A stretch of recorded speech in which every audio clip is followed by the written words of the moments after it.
Peringatan, saya bukan penasehat keuangan. Video ini hanya berupa informasi dan edukasi saja. Lakukan riset kalian sendiri bila ingin terjun ke dunia investasi. Ingat, investasi kripto dapat menimbulkan kerugian yang cukup besar. Selamat datang di channel The Web Venture di Weekend Crypto. Minggu ini pergerakan cryptocurrency lagi-lagi nggak terlalu banyak berubah. Gak terjadi perubahan yang signifikan. Bitcoin turun 1,5%, Ethereum turun 5,8% dari 7 hari terakhir ya. Dan kalau kita lihat ya terjadi penurunan, ada juga yang naik, tapi nggak terlalu signifikan juga. Nggak terjadi perubahan yang sangat-sangat mengagetkan.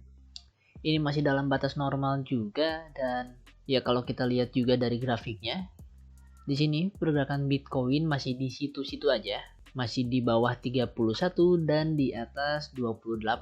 Jadi masih belum terjadi breakout, belum bisa menembus 32, belum juga bisa menembus ke bawah 28. Jadi masih banyak yang harus kita tunggu untuk pergerakan cryptocurrency, terutama Bitcoin. Yang paling gua tunggu adalah Bitcoin untuk turun ke bawah ya, karena kalau Bitcoin turun ke bawah ini adalah kesempatan untuk beli. Kalau Bitcoin naik ke atas, gue masih harus tunggu untuk Bitcoin kembali turun karena di sini adalah lokasi gue untuk beli. Kalau Bitcoin ke atas sih gue nggak akan beli apapun ya. Gue masih akan tunggu Bitcoin sampai turun 60-70%, baru gue akan kembali beli koin. Karena bagi gue sekarang indikator untuk beli koin adalah Bitcoin. Kalau Bitcoin turun, baru gue bisa beli koin yang lain. Walaupun altcoin sekarang ada yang turun 90%, bahkan ada yang 100%, tapi nggak menarik untuk dibeli karena masih ada kemungkinan untuk turun lagi, yaitu disebabkan oleh Bitcoin ya, yang peringkat 1 ini kita bisa jadikan indikasi bahwa kalau Bitcoin nggak turun sih, gua rasa altcoin yang lain pun masih akan di situ-situ aja. Jadi ya, itu yang gua tunggu. Untuk Bitcoin turun 60-70% baru gua akan beli lagi koin. Dan berita menarik minggu ini menurut gua adalah tentang Terra lagi, di mana Terra setelah turun 100% koinnya, lalu mereka mengeluarkan Terra 2.0 untuk memperbaiki apa yang mereka lakukan di Terra yang pertama, tapi ternyata ada kasus lainnya.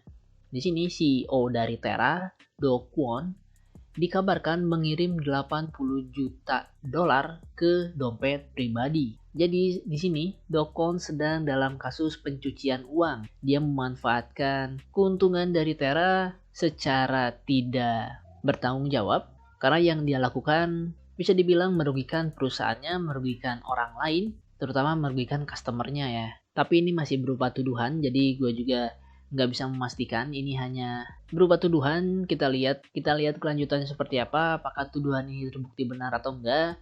Dan tuduhan ini datang dari karyawan Terra ya, jadi Terra employees yang melaporkan bahwa Do Kwon itu sempat mengirim 80 juta dolar ke dompet pribadi, di mana dompetnya itu beberapa dompet ya, nggak langsung satu dompet. Jadi ini cukup mencurigakan. Dan ya, kita lihat aja bagaimana kelanjutan dari kasus ini. Jadi ya akhir-akhir ini adalah masa-masa yang tidak mudah mungkin bagi banyak orang, karena ini adalah masa-masa kita sulit untuk mendapatkan profit dari cryptocurrency. Karena sekarang kita di bear market ya, tapi itu adalah tantangannya bahwa cryptocurrency ini lagi-lagi seperti yang gua katakan sebelum-sebelumnya bukan untuk investasi jangka pendek ya. Bagi gua pribadi ini untuk investasi jangka panjang. Kita lihat apa yang akan terjadi di 2024 atau 2025. Di saat itulah mungkin waktunya untuk mendapatkan profit.